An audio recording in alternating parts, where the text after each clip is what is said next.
todos. Encontre o prazer de viver. A vida tem sentido, uma direção, um gosto. Cabe a você descobrir esse caminho. Exige busca e luta. É tarefa exclusivamente sua. A cada descobrimento, a cada vitória, surge nova sensação de engrandecimento, íntimo, de alegria, de paz. O aproveitamento das horas e a atenção contínua são o seu instrumento de serviço. Não perca tempo, aprimore-se. A luta com amor traz vitória mais rápida e completa. Uma boa palestra.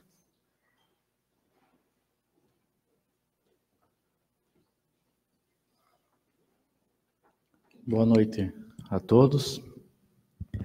Que a paz do nosso Senhor Jesus possa encontrar descanso em nossos corações. Será que existe uma lei, uma finalidade no universo? Ou será que nós estamos à beira de um abismo e o nosso pensamento, por qualquer falta de apoio, fica girando que nem uma folha morta ao influxo do vento? Será que existe algum princípio, algum ser superior, uma força que nos eleve acima de nós mesmos, aonde nós podemos encontrar toda a justiça, toda a bondade, toda a sabedoria e toda a criação? Ou será que só existe trevas, dúvidas e incertezas? Desde sempre o homem tentou buscar resposta a estas questões olhando para o universo, para as estrelas, para os planetas no seu movimento grandioso e espetacular. E dois elementos sempre apareceram nessas observações: a matéria e o movimento, a substância e a força. Mas a matéria não pode mover-se a si mesma. Quem as move, então?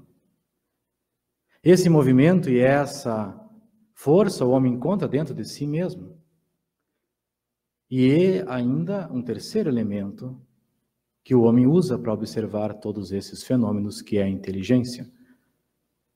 É a inteligência, então, do homem que faz com que ele se mova. E sendo que a inteligência não é criação do homem, ela tem que existir em todo o universo. Se fosse o homem que tivesse criado-se a si mesmo e a sua inteligência, ele poderia controlar a própria vida. Então, essa inteligência tem que existir no universo. E deve ser essa inteligência que faz com que movam-se os mundos ao redor dos seus sóis e os seus sistemas ao redor de outras estrelas. Há que haver um motor inicial, uma inteligência suprema que move e que controla tudo o que nós vemos, todo o nosso universo e todas as nossas vidas. Leon Denis, então, nesse capítulo do seu livro O Grande Enigma, nos traz de uma forma muito simples a necessidade de haver essa inteligência suprema que controla nós e que controla tudo. E o cientista Francis Collins, quando na divulgação do mapeamento do genoma humano, ele revela no seu livro do ateísmo, a crença, aquela manhã, quando Bill Clinton, então presidente dos Estados Unidos, foi divulgar o mapa completo do genoma humano. E o presidente, então, ele diz que estamos aprendendo a linguagem com a qual Deus criou a vida. Ficamos ainda mais admirados pela complexidade, pela beleza e pela maravilha da dádiva mais divina e mais sagrada de Deus. Francis Collins, então, comenta no seu livro: será que eu, um cientista renomado e rigorosamente treinado, fiquei espantado ao ver o presidente dos Estados Unidos trazer o nome de Deus naquele evento? E ele diz não, porque eu trabalhei junto com o redator daquele discurso e fiz questão de que se inserisse o nome de Deus. E quando foi pedido para mim colocar as minhas próprias palavras, eu disse: é um dia feliz para o mundo. Para mim não há pretensão nenhuma e chego mesmo a ficar pasmo ao perceber que apanhamos o primeiro traçado do nosso manual de instruções, anteriormente conhecido apenas por Deus. Então, quando ele, nas suas pesquisas do genoma humano, que possui mais de 3 bilhões de letras, se fôssemos ler uma letra por segundo, levaríamos 31 anos ininterruptos. Se o genoma fosse impresso em folhas de papel, com uma letra ao lado da outra, de um tamanho regular, chegaria a um prédio de 53 andares. Então, quando Francis Collins está dentro dessas observações, vendo a maravilha do genoma humano, a complexidade dos mecanismos que formam a nossa vida, as proteínas, ele não conseguiu mais negar a existência de Deus. Há que haver alguém inteligente que criou tudo isso. Ele diz que a crença em Deus pode ser uma opção completamente racional e que os princípios da fé são, na verdade, complementares aos da ciência. Albert Einstein, então, quando questionado sobre Deus, sobre o seu pensamento, ele diz que eu não posso imaginar um Deus que influencia diretamente a ação das pessoas. Minha religiosidade consiste em uma humilde admiração do espírito infinitamente superior que se revela no pouco que nós compreendemos do nosso mundo. A profunda convicção da presença de um poder superior que aparece no universo incompreensível forma a minha ideia de Deus. Então, esses cientistas, quanto mais avançavam nos seus estudos, quanto mais compreendiam os mecanismos do universo e da formação da vida, davam-se conta de que haveria que ter um Deus. Há que haver uma inteligência superior que cria tudo isso. Não há como o acaso ou o nada ter formado sistemas tão complexos e tão perfeitos. No Evangelho segundo o Espiritismo, logo no começo do livro, nós vamos na parte da aliança da ciência com a religião, nós temos o ensinamento de que a ciência e a religião partilham todas da mesma origem, que é Deus. Então a ciência precisa adicionar o elemento espiritual, o Criador de tudo. E a religião precisa adicionar o elemento material, compreendendo as descobertas da ciência. Assim os dois podem unir-se e não há nada de irracional em um cientista acreditar em Deus ou um religioso confiar nas descobertas da ciência. E no livro dos Espíritos, na questão número 4, quando Kardec pergunta onde se pode encontrar as provas da existência de Deus, e os Espíritos nos respondem num axioma muito simples de que toda causa tem que ter um efeito, todo efeito tem que ter uma causa. Se você olhar para o universo e ver para o mundo, para a natureza e ver tudo aquilo que não é a criação do homem, ali está a criação de Deus. Será que se eu disser que o celular que está no bolso, provavelmente de cada um dos senhores, foi criado ao acaso por alguém que colocou alguns componentes numa caixa e de um tempo depois estava formado um celular, ligando com tela de touch? Não tem como acreditar nisso. Será que de repente alguém entrou numa sala e lá estava um relógio com seus engenhos incríveis, já formado assim, por sorte? Nós sabemos que foram pessoas inteligentes e que pesquisaram muito. Por que achar então que o universo, que os mundos, nesses seus sistemas incríveis e complexos, foi por sorte? Foi o acaso? Então nós estaríamos dando ao acaso muito mais inteligência do que nós temos.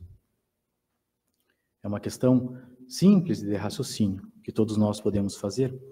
E na questão 5 do Livro dos Espíritos, Kardec pergunta: que dedução nós podemos ter do sentimento instintivo que todos os homens têm da existência de Deus?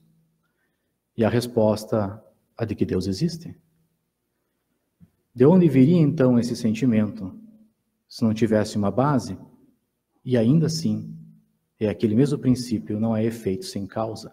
Desde o princípio, toda vez que o homem deparou-se com algo que ele não tem controle, ele atribui a um Deus. Essa é a questão número 6. O sentimento íntimo que temos da existência de Deus, será que não é fruto de um conhecimento que nos foi dado? E a resposta é: se assim fosse, por que esse sentimento existiria nos vossos selvagens? Então, desde o tempo das cavernas, da pedra lascada, da pedra polida, tem o Deus da agricultura, o Deus do vento, o Deus do sol, porque tudo aquilo que o homem não controla, ele nunca atribuiu ao acaso, sempre a um ser superior. E todos aqueles que não acreditam em Deus, o fazem por escolha. Às vezes por decepções, da forma como a religião lhes foi trazida, por uma falta de explicação da justiça de Deus, de como que se operam esses mecanismos, às vezes por verem religiosos com comportamentos equivocados. Então é por escolha própria, ninguém nasce assim, ateu, chega numa idade em que a pessoa decide escolher ser assim. E é por simplesmente um mau direcionamento, quem sabe, das explicações que lhe foi dada sobre Deus. Eu tenho um grande amigo desses irmãos que a vida deixa esperando por nós em algum momento, que não acreditava em Deus. E nas nossas conversas ele dizia assim: eu não acredito em Deus, mas eu sei que eu tenho que ser uma pessoa boa. E também sei que se realmente houver um Deus, ele não vai me fechar as portas do céu só porque eu não acreditava nele. Se eu for uma pessoa boa, ele vai me deixar entrar no céu. Por que que alguém que não acredita em Deus acha que tem que ser bom? Por que que mesmo aqueles que não acreditam em nada depois da vida, que a morte é o fim de tudo, acham que tem que ser bom? Se não tem Deus, não tem juiz. Ninguém vai me julgar. Por quê que querem ser bons? Porque tem esse instintivo sentimento da existência de um Deus e do futuro que Ele preparou para nós, que é um futuro de paz e de esperança. Então Deus existe, e é lógico e racional que nós cheguemos a essa conclusão ao depararmos com as maravilhas da natureza, dos mundos. E a outra informação que todas as religiões trazem é que Deus é bom, que Deus é perfeito, que Deus é justo. Nenhuma religião nega isso. E nós temos no Evangelho de João, lá no capítulo 4, versículo 8, aquilo que todos os teólogos vão usar para defender essa afirmação, que diz que aquele que não ama não conhece a Deus, porque Deus é amor. E nisso se manifestou o amor de Deus para conosco. Ele enviou o seu Filho unigênito ao mundo para que por ele vivamos. E Jesus é a expressão viva do amor de Deus. É a demonstração física, é a vivência do amor divino. E Jesus em inúmeros momentos disse que o Pai se expressa por mim. Como pode então o Pai ser menos bondoso do que o Filho? Por acaso Deus poderia ser menos amoroso do que Jesus?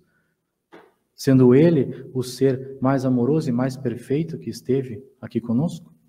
No começo do Evangelho de João, nós temos conhecida frase: o verbo se fez carne, o verbo era Deus e o verbo estava com Deus. Equivocadamente, alguns religiosos quiseram dizer que Jesus era Deus, mas a palavra grega utilizada por João significa que eu posso enxergar Deus através dos atos de Jesus. Então Deus é bom, Deus é justo, Deus é perfeito em todos os seus atributos. Mas ainda tem aquela imagem de um Deus que nem um homem velho de barbas brancas sentado numa cadeira com cara de brabo. E essa imagem dificulta muito acreditar que esse Deus é bom. Porque uma pessoa tem seus defeitos, acorda mal-humorado, tem irritações. E a doutrina espírita nos explica que, na verdade, Deus é como se fosse um fluido Expande-se de si um fluido que preenche todo o universo, preenche tudo e todos, e nós estamos mergulhados neste fluido. Os cientistas, ao pesquisarem o vácuo, perceberam que a luz conseguia movimentar-se sobre o vácuo, então eles achavam que havia um éter, um fluido que preenchia o universo pelo qual a luz desliza. Poderíamos ter uma analogia de Deus, então, nesse conceito. Um éter, um fluido que está por todo o universo e que Deus está conectado. Então Deus sabe cada movimento nosso. Assim como o Espírito está controlando o seu corpo, sabe dos seus órgãos, das suas células, movimenta um braço, o Espírito sabe, um homem pensa, Deus sabe. Fica mais fácil compreender Deus dessa forma.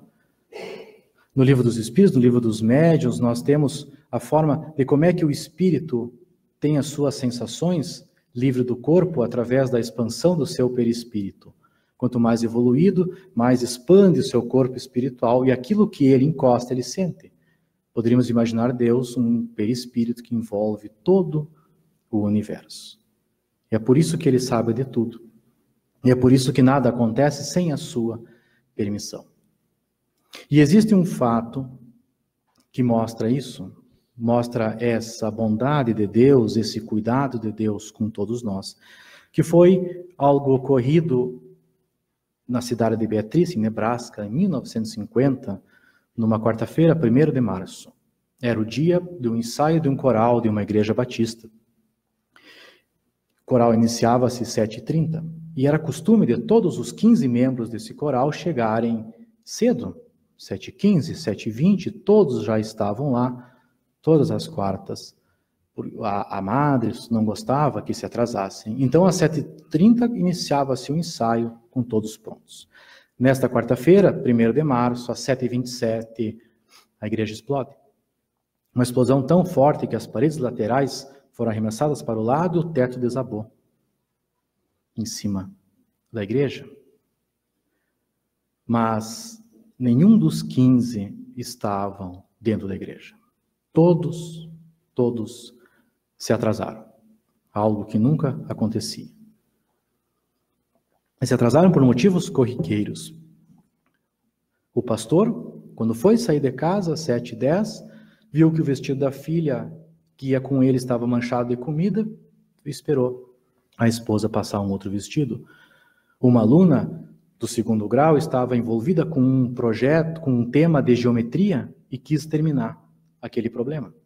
Outras 2 senhoras, que o carro simplesmente não funcionou, pediram carona a esta aluna de geometria. Então, as 3 se atrasaram. Havia, então, a mãe e uma filha que iam lá e que ficaram ajudando a avó a limpar a casa e se atrasaram.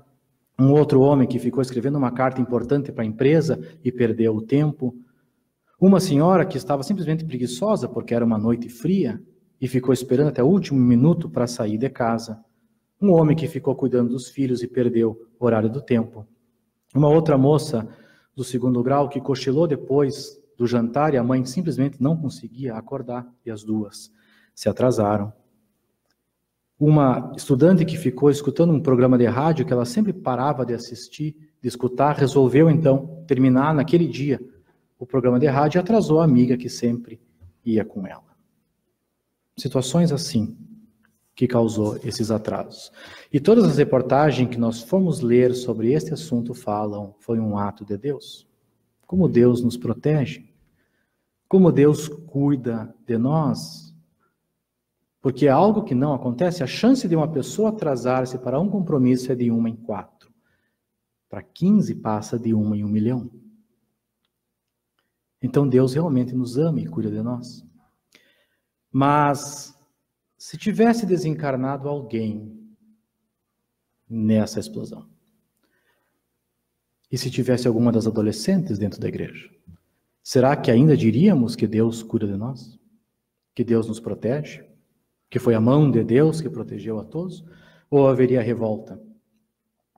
Haveria mágoa contra Deus?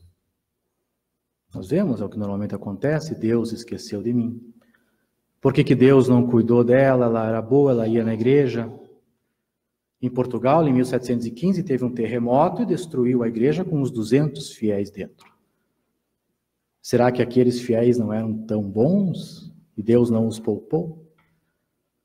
Esses sentimentos que nós vemos todos os dias demonstram ainda uma falta de paz de nós com Deus e com as suas leis e com os mecanismos das suas leis, com os desígnios divinos. Então, se Deus é bom, se Deus é justo, por que acontecem essas situações? E por que o mal existe? Por que existem pessoas más?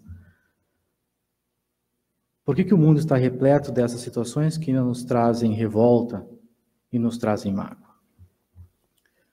Lá na questão 115 do Livro dos Espíritos, nós vamos ver que Deus criou a todos nós, não bons e não maus, mas todos simples e sem nenhum conhecimento, e com o mesmo fim da perfeição, aonde o homem encontraria a suprema felicidade. Todos, sem exceção, então temos a mesma origem.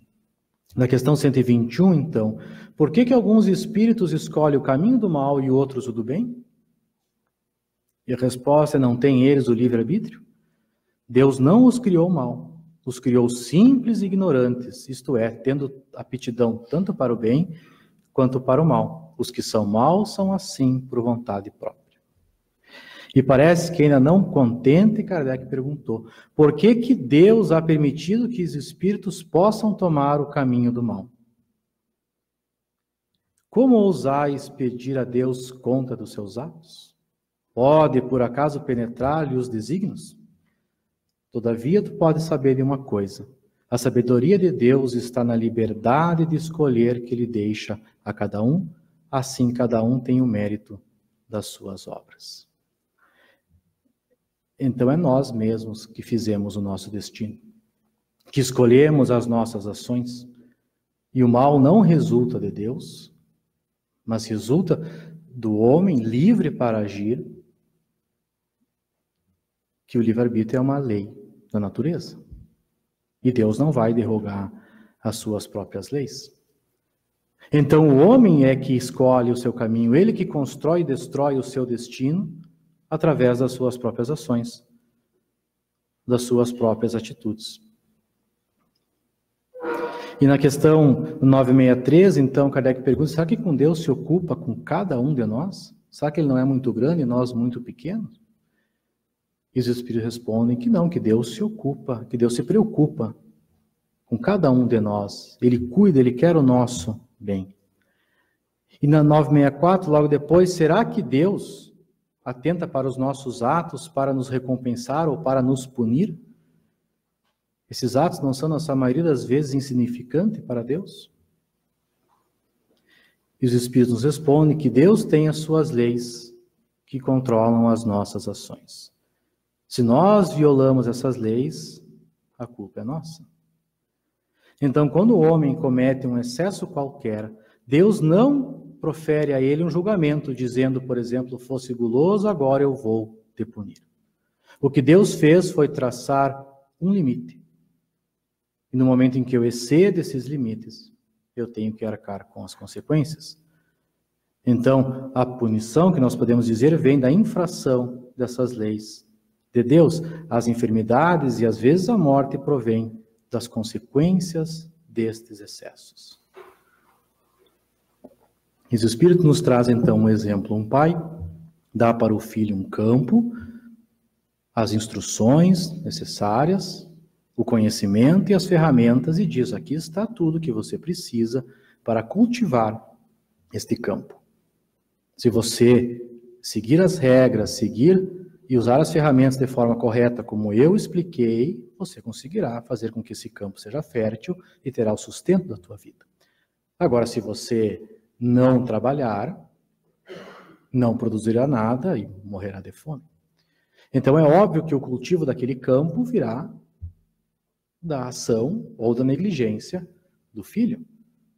E Deus, ainda na sua bondade, de tempos em tempos, manda alguém para lembrar do filho do que ele tem que fazer, das regras, das ferramentas, da necessidade dele cultivar o campo, que são os profetas, que são, assim como Jesus, como outros missionários que vêm à Terra nos trazer os ensinamentos de Deus. Então Deus nos deixou tudo pronto, nos deu todas as condições necessárias, cabe a nós, então, fazer as escolhas da nossa vida. Então, essas questões do mal vêm justamente das nossas más escolhas. E essa informação também não é uma invenção da doutrina espírita, porque se nós formos buscar no Velho Testamento, em Gênesis, a história de Adão, ali está a alegoria disso. Acho que é uma história conhecida de todos. Adão criado à imagem e semelhança de Deus para participar com ele como co-criador do mundo, convivendo com a natureza e com os animais. Mas desde os costumes judaicos, a imagem e semelhança de Deus não é imagem física. É essa capacidade que o homem tem de co-criar e de ser amável, que é a imagem e semelhança divina. Mas o homem então decide por conta própria afastar-se de Deus quando escuta a serpente.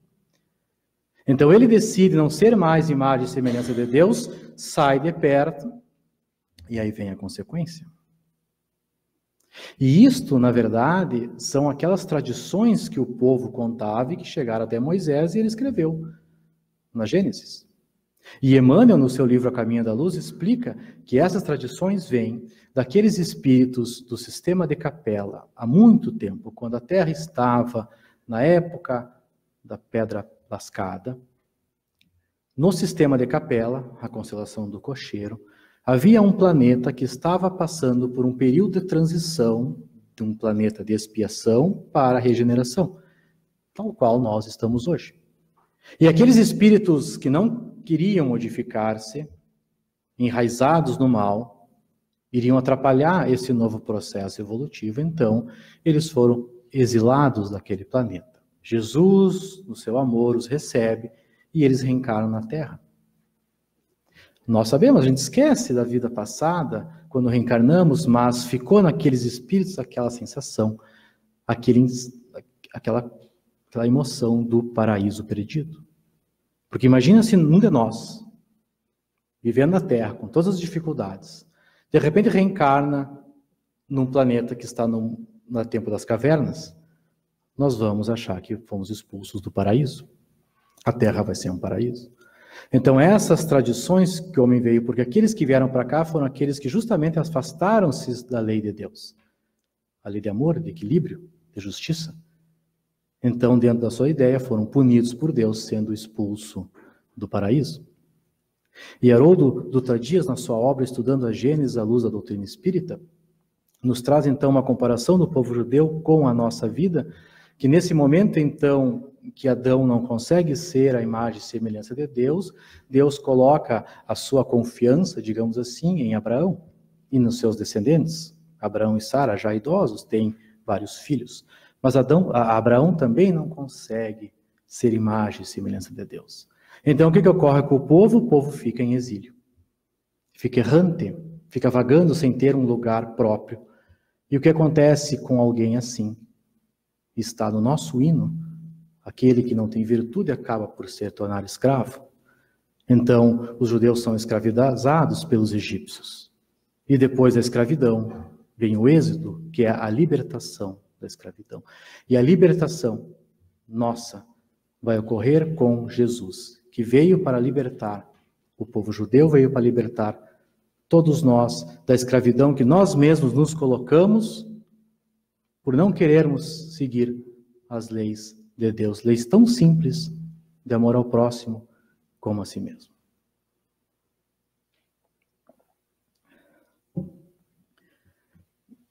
Mas, então nós sabemos então que o mal provém das nossas ações, mas não explica por que o mal acontece com pessoas boas. Por que às vezes nós nascemos com enfermidades, ou então crianças que nascem com alguma doença, alguma deficiência, ou com algumas enfermidades, algo que nos atinge, sem nós encontrarmos nenhuma razão por isso. Então, lá no Evangelho segundo o Espiritismo, no capítulo da Lei do Amor, o Espírito Lázaro diz assim: quando Jesus proferiu a palavra amor, encheu de esperança o coração daqueles homens, tanto que eles se entregavam ao sacrifício. E agora a doutrina espírita diz uma segunda palavra que vai causar a revolução, que é a reencarnação. E é aí, com a reencarnação, que tudo se explica e que nós vamos conseguir enxergar a justiça divina. Lá na questão 167 do Livro dos Espíritos, qual que é o objetivo da reencarnação? Expiação, melhoramento progressivo da humanidade. Sem isso, aonde há justiça? Na questão 171, qual é o dogma da reencarnação? Então, os Espíritos nos respondem que é na justiça divina e na revelação, pois incessantemente nós repetimos: Deus é bom e sempre deixa aberta uma porta para os seus filhos arrependidos. Não te diz a razão que seria injusto privar para sempre um homem da felicidade eterna, quando muitas vezes a sua vida fugiu-lhe o controle? Não são todos filhos de Deus? Somente entre os egoístas é que se encontra a iniquidade, o ódio e os castigos sem remissão. Então todos nós caminhamos para a perfeição e a encarnação é a forma que nós temos de evoluir. É através da vivência das provações da vida que o homem vai adquirindo os conhecimentos intelectuais e morais necessários para que ele possa evoluir moralmente e chegar à felicidade suprema num contato íntimo com Deus, tal qual Jesus. Então, a doutrina da reencarnação, aquela que admite que nós temos muitas vidas, é a única que corresponde à ideia que nós formamos da justiça de Deus para com os homens, aqueles que se acham numa condição moral inferior. A única que pode explicar o futuro e afirmar as nossas esperanças, porque nos fornece os meios de resgatarmos os nossos erros através de novas provações. A razão o indica e os espíritos a ensinam. Então, aquilo que me faltou completar numa vida, eu consigo completar na outra. Se eu errei numa, Deus permite que eu consiga resgatar na outra. E como é que Deus, que bom seria se Ele, escolhendo vidas aleatórias, julgasse as pessoas por uma única existência? Como é que eu vou comparar aquele ser que nasce na pobreza, sem condições necessárias de vida, no meio da criminalidade, com aquele que nasce com condições materiais confortáveis e pessoas que o amam? Como é que eu posso comparar um homem que perdeu um filho com aquele que não perdeu? Não há como pôr todos na mesma balança. E Deus seria injusto colocando vidas sofríveis a um, boas a outro, e depois querer julgar da mesma forma. Se alguém aqui, um pai, uma mãe, tivesse 10 filhos, não faria de tudo para que todos tivessem as mesmas condições? Ou diria, um vai sofrer, o outro vai ser pobre, um vai ser rico, um vai ser feio, um vai ser bonito? Não. Nós nunca faríamos isso. Por que Deus faria? Então, quando eu coloco a reencarnação, tudo se explica. Os equívocos de uma vida, eu resgato na outra, porque Deus sempre deixa uma porta aberta àqueles que se arrependem. Isso está naquela conhecida passagem, quando Jesus está caminhando e os fariseus dizem, apontam a ele e dizem: esse anda com pecadores e come com eles. E Jesus então volta e diz: qual de vós, tendo 100 ovelhas e uma se perde, não guarda as 99 com segurança e sai atrás daquela que se perdeu? E quando finalmente a encontra, a põe em seus braços e chega em casa, chama os amigos e os vizinhos e digam: fiquem felizes comigo, porque eu achei a minha ovelha que havia se perdido. Assim também será no reino dos céus. Haverá muita festa e alegria para um arrependido que volta a casa, do que por 99 justos que não precisam de arrependimento.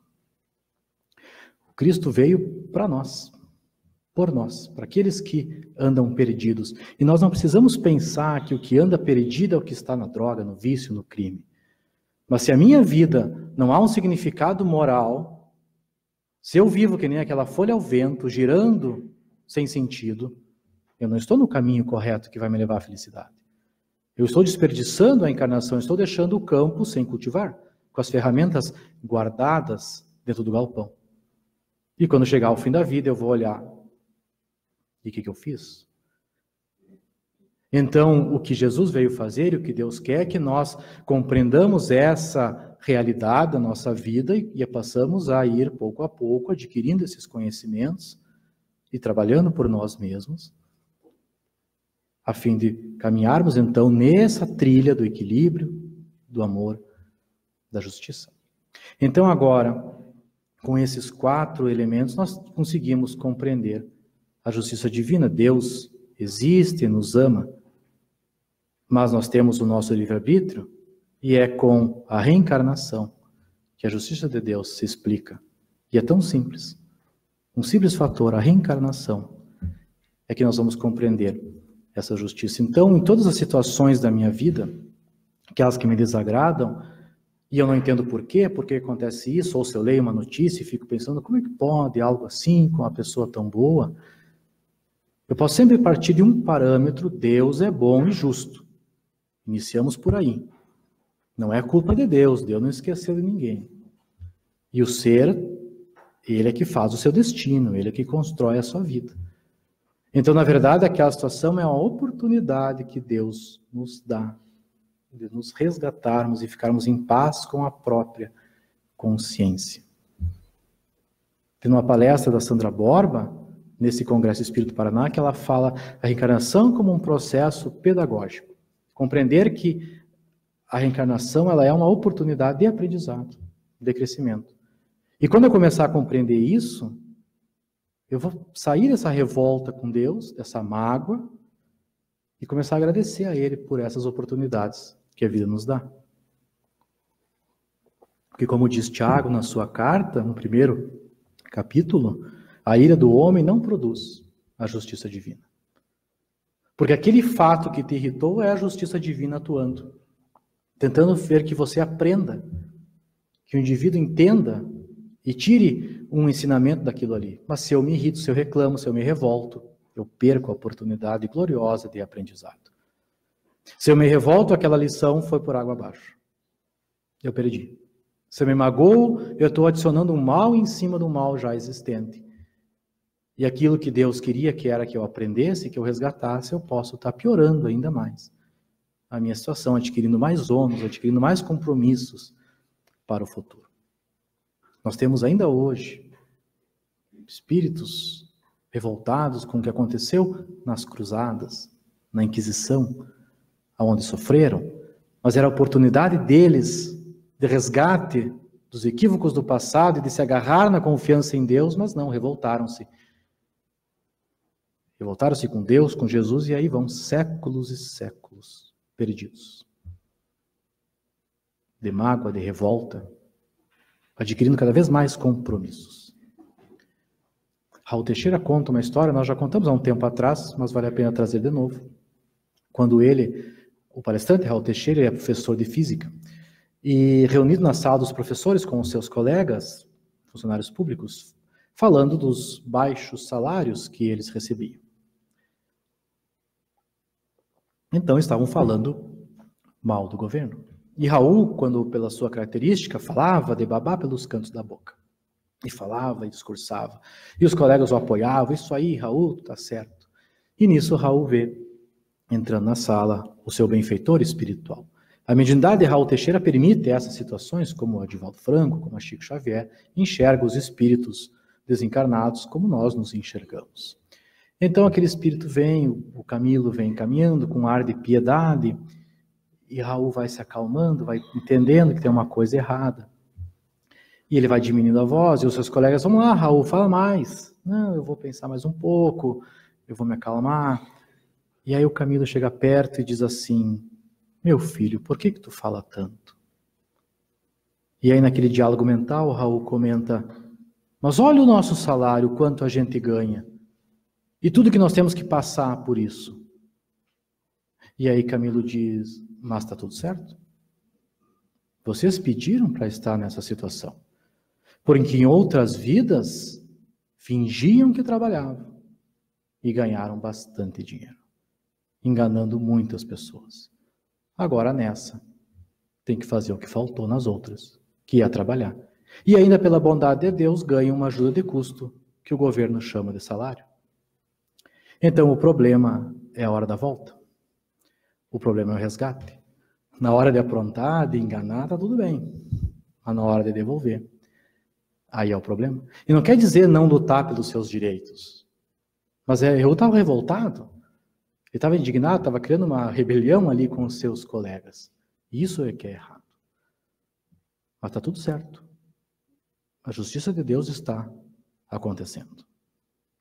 Então, se nós conseguirmos encarar nossa vida sem esta revolta, será tudo muito mais fácil, tudo muito mais tranquilo, e nós vamos aprender com as oportunidades da vida e vamos crescer moralmente, vamos caminhar em direção à felicidade.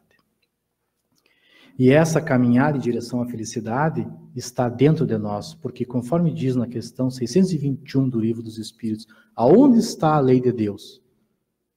Na nossa consciência.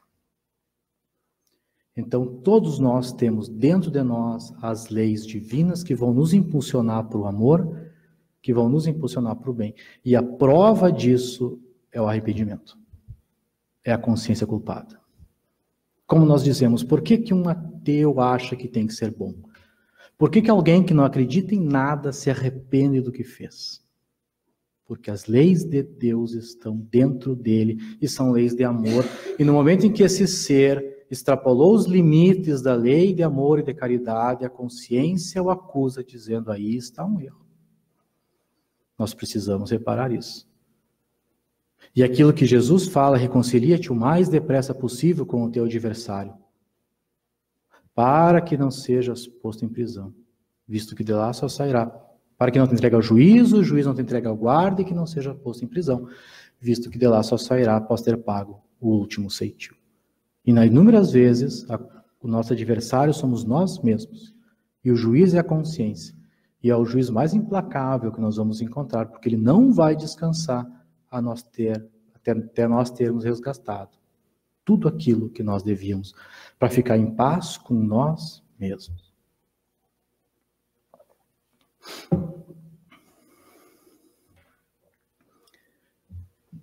Conta-se no mundo espiritual, um homem chorava, arrependido, e uma pessoa foi conversar com ele.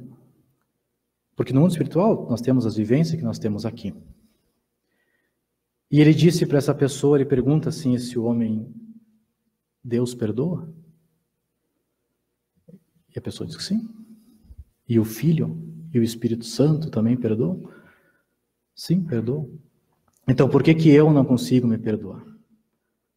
Por que isso fica martelando na minha cabeça dia após dia? Eu acordo, eu passo o dia, eu durmo com isso na minha cabeça.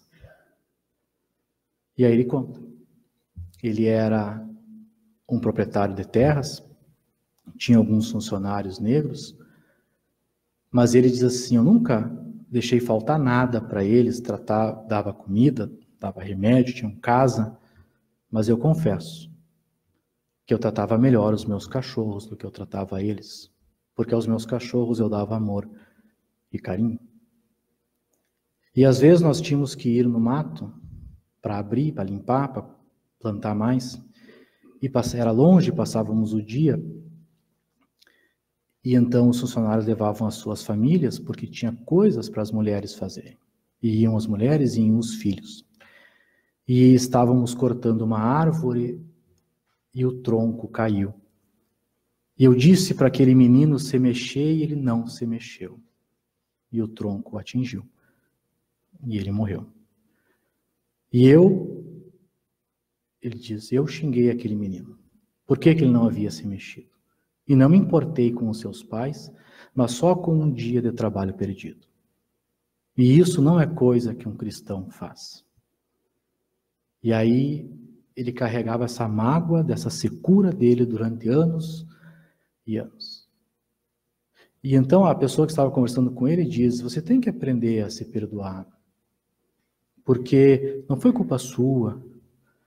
E ele diz, não, a senhora está enganada.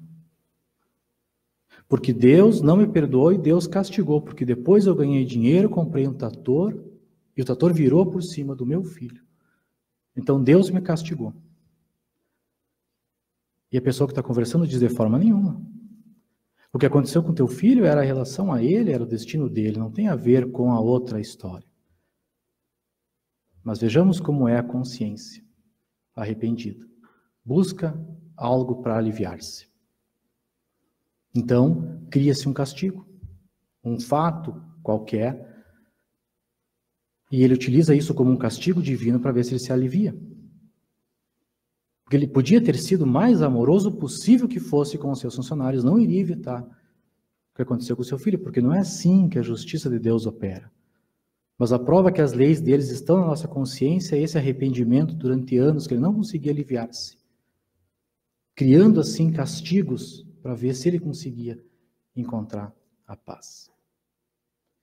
E aí a pessoa conversa com ele e diz assim, você tem que perdoar-se a si mesmo e pedir perdão para esse menino, para você se sentir melhor. E naquele momento ele sai um pouco daquele transe dele e escuta a voz do menino que estava ali. O menino diz, eu estou bem. E aí ele pede, tu me perdoa? E o menino diz, eu sempre te perdoei. E aí ele ainda soluçando, chorando, fala assim, e teus pais, Piá, me perdoam? Sim, eles também te perdoam. E aí os três, os quatro se abraçam e podem agora planejar uma nova vida. Então aí é que está a justiça de Deus. Se Deus fosse ruim, deixaria esse homem amargar o seu arrependimento durante séculos e milênios para toda a eternidade. Mas Deus permite esse auxílio que lhe foi dado, esse socorro que chegou até ele. Permite a vinda daqueles para aceitar o perdão e dar uma nova chance para esse homem. Ele pode pedir para reencarnar numa situação semelhante, pedindo para sofrer os preconceitos que ele fez sofrer, até pode. Mas vai ser muito melhor para a consciência dele se ele pedir para voltar à vida e auxiliar a todos aqueles que estão numa condição inferior a ele. De repente esse menino seja seu filho, para que ele dê todo o amor que faltou numa vida, ele dá agora. Dá um amor em excesso, quem sabe entregue a própria vida em favor daqueles menos favorecidos. E aí sim, nesse trabalho que faltou numa, Deus permite que ele faça na outra, ele vai conseguir a paz da própria consciência. Porque a vontade de Deus é que todos se entendam, que a vítima e o verdugo se amem. Então ele vai permitir sempre essas novas oportunidades, essas novas chances para a nossa vida. E pode ser uma, pode ser duas, pode ser 10 vidas, leve o tempo que for. Mas ele sempre vai dar as chances para nós resgatarmos os nossos equívocos. Porque ele é o Criador de tudo.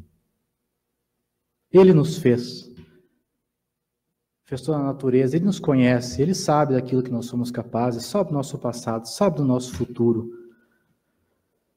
Então, se ele nos coloca num caminho, se ele coloca numa missão, ele sabe que nós somos capazes de realizar aquela missão. Se ele nos dá o campo com as ferramentas, ele nos dá de acordo com o tamanho do campo que nós podemos cultivar, com as ferramentas que nós conseguimos trabalhar. Então não há por que ter medo das situações da vida, porque não há nada mais poderoso do que Deus. E se ele está do nosso lado, quem que eu vou temer? Então, nos momentos de dificuldade, não revoltar-se com Deus, mas trazer Deus para perto. Sabendo que ele caminha conosco, que está ao nosso lado, que ele nos dá toda a força necessária, toda a inspiração. E quando nós pensamos nisso, nos lembramos de Moisés, quando Moisés estava no Monte Horebe, apacentando as suas ovelhas, e ele vê aquela sarça, aquela folhagem pegando fogo e a sarça não queima, e ele sabe, Deus vai aparecer para mim. Então Deus lhe aparece e diz para ele ir até o faraó, no Egito, para resgatar o seu povo que estava escravo. E ele diz, mas Senhor, quem sou eu para ir ao Egito falar com o faraó para libertar os filhos de Israel. E aí Deus mostra o seu poder a ele, segundo as tradições, transforma o cajado de Moisés numa cobra, depois transforma de volta em cajado, a mão de Moisés fica leprosa, depois ele limpa. Então ele diz que para Moisés ir, que ele vai estar junto de Moisés. E Moisés diz, mas Senhor, que nem nós às vezes nas desconfianças da nossa vida, eu não sou um homem eloquente, nem de ontem, nem de anteontem, nem de agora, quando tu está falando com o teu servo, porque eu sou pesado de boca e pesado de língua. E aí Deus responde, e não fui eu que fiz a boca do homem? Ou o mudo? Ou o surdo? Ou o que ouve? Ou o cego? Ou o que vê? Então tu vai, porque eu sou o Senhor e eu vou estar do teu lado. E aí nós nos lembramos do poeta quando ele diz, quem foi que fez o sol tão vivificador e a sua luz resplandecente, cheia de fulgor, os trilhões de estrelas que cintilam nos céus e as nuvens vaporosas como densos véus. A mecânica celeste, o arcano profundo da eterna ciência que equilibra os mundos, os micro-organismos em desenvolvimento e os orbes gigantescos em deferecimento. A virtude impoluta que não se modifica e a energia possante que a tudo vivifica. Quem foi que fez a chuva, o vento, o raio, o trovão, a primavera, o outono e também o verão, o perfume das flores, o som, a luz, o ar, os campos, as florestas, o céu, a terra e o mar? Quem foi que fez o infravermelho e o ultravioleta e fez da lagarta surgir uma bela borboleta, o esperto gafanhoto e o formoso roxinol e a alvorada surgindo aos clarões do sol?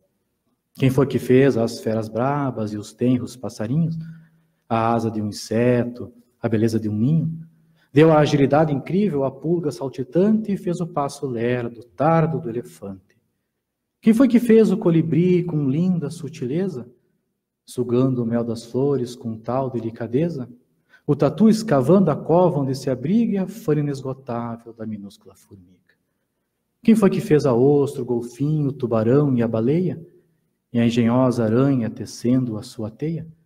E o instinto de conservação, como bússola infalível de orientação, guiando com acertos irracionais sem nunca transgredir as leis naturais. As maravilhas do reino mineral, o leito aonde repousa o reino vegetal, os prodígios da animalidade e um elo mais acima, a nossa humanidade.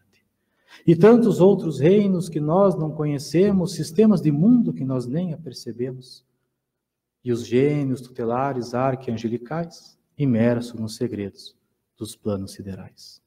Que maravilha toda é essa que eu não posso descrever, com todo o dramatismo que eu pudesse ter, artista ilimitável, sublime, inimitável.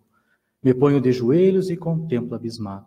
E a mim mesmo pergunto com estupefação, quem criou tudo isso com tanta perfeição? Até o perdão? Quem dá sem pedir nada e paga sem dever nada? E a tudo movimenta sem nunca se mover?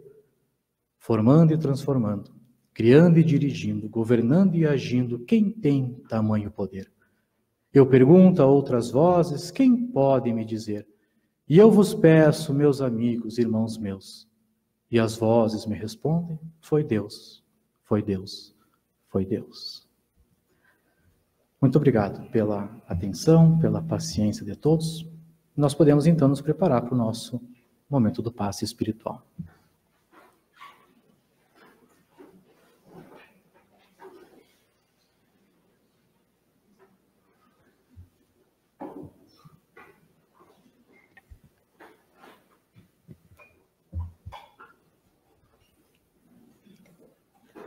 Queridos irmãos, este é o momento do passe.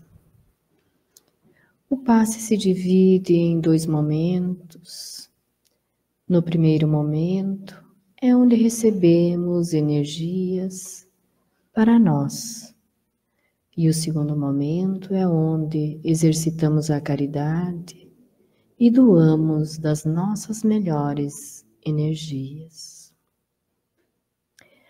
Assim, meus queridos irmãos, aproveitando a redução da luz, mentalizemos em nosso coração o nosso querido Mestre, que está sempre conosco, nos estendendo as mãos, nos abraçando e com certeza, se preciso for, carregará cada um de nós no colo. Sintamos estas energias amorosas, refazedoras, auxiliando todo o nosso corpo físico e espiritual. E tenhamos a certeza, estamos sempre rodeados de espíritos amigos, assim como Jesus também está conosco, elevando o nosso pensamento ao Pai. Sintamos sempre esta presença amiga, nos auxiliando, nos amparando, conduzindo os nossos passos, sempre no caminho do bem, que é o propósito de cada um de nós, exercitarmos o amor para conosco e para com o próximo.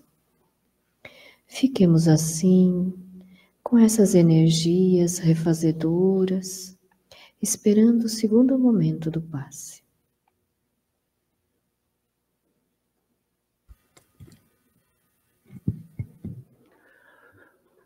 Agora que já recebemos, conforme as nossas necessidades, todo auxílio do nosso Pai Maior, do nosso Guia e Mestre Jesus, vamos compartilhar com todos aqueles irmãos necessitados, exercitando com isto a caridade, colocando em nossa tela mental